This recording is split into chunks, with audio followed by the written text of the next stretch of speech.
ఈ వీడియో వచ్చేసి పార్ట్ 2. నిన్న నేను అప్లోడ్ చేసిన వీడియోకి ఇది కంటిన్యూషన్ అన్నట్టు. చూసి లైక్ చేయడం అయితే మర్చిపోకండి. ఈ వీడియోలో మీకు ఫంక్షన్ హాల్ చుట్టుపక్కల ఎలా ఉందో చూపిస్తాను, చూసేయండి. మా పిన్ అయితే చెట్లు పెట్టిందట, గార్డెనింగ్ చేసిందా చూపిస్తారా అని అయితే తీసుకెళ్తుంది. మీకు కూడా చూపిస్తాను, చూసేయండి. నేను 6 months బ్యాక్ వచ్చినప్పుడైతే అసలు ఏం చెట్లు లేవు, అప్పుడే పెట్టిందట. నేను వెళ్ళిన తర్వాత భలే పెద్దగా అయినాయి, మస్తుంది షోయింగ్ కి కూడా. ఇక్కడ అరటి చెట్టుకి అయితే గెల కూడా వేసింది, చూడనీకైతే భలే ఉంది షోయింగ్ కి కూడా. ఎక్కడైనా ఫంక్షన్ హాల్ ముందు కొబ్బరి చెట్లు అరటి చెట్లు పెడితే బాగా కనిపిస్తుంది, నాకైతే మంచిగా అనిపిస్తుంది.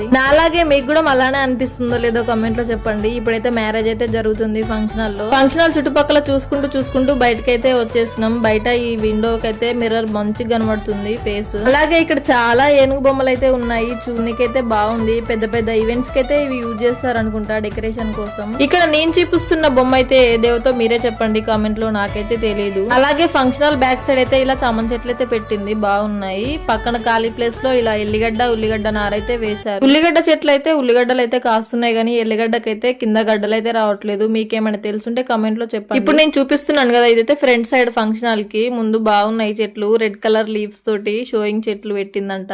చూసారు కదా, మనిషి తలుసుకుంటే ఏదైనా సాధించగలడు, ఎంతటి తిమ్మినైనా బొమ్మగా చేయగలడు. ఈ తాత వచ్చేసి ఫంక్షన్ హాల్ ఓనర్ అంకుల్ వాళ్ళ నాన్న, చాలా మంచోడు, నాకైతే మస్తు క్లోజ్. ఊరికే నవ్విస్తూ ముచ్చట చెప్తూ మంచిగా మాట్లాడతాడు ఈ తాత. వెనకట శాస్త్రం నోరు మంచిదైతే ఊరు మంచిదని ఊరికే అనలేదు, మనం మంచిగా మాట్లాడితే అందరూ మంచిగానే మాట్లాడతారు. ఇప్పుడైతే ఫుడ్ సెక్షన్ సైడ్ అయితే వచ్చినాం. తిరుగుతూ ఏం చేస్తున్నారని చూస్తే అక్కడైతే ఉప్మా అయితే చేస్తున్నారు వేడివేడిగా. నాకైతే ఉప్మా చాలా ఇష్టం మ్యారేజెస్ లో. కాసేపు అటు ఇటు తిరుగుతూ ముచ్చట్లు అయితే పెట్టినాం. తర్వాత లంచ్ టైం అయితే అయింది. లంచ్ అయితే తీసుకొచ్చుకున్నాను, మటన్ కర్రీ చాలా బాగుంది. రైస్ తినేసాకైతే చల్లైతే తాగేసాను, చాలా ఎండలు ఉన్నాయి కదా అందుకనే. నెక్స్ట్ బ్లాగ్ లో కలుద్దాం.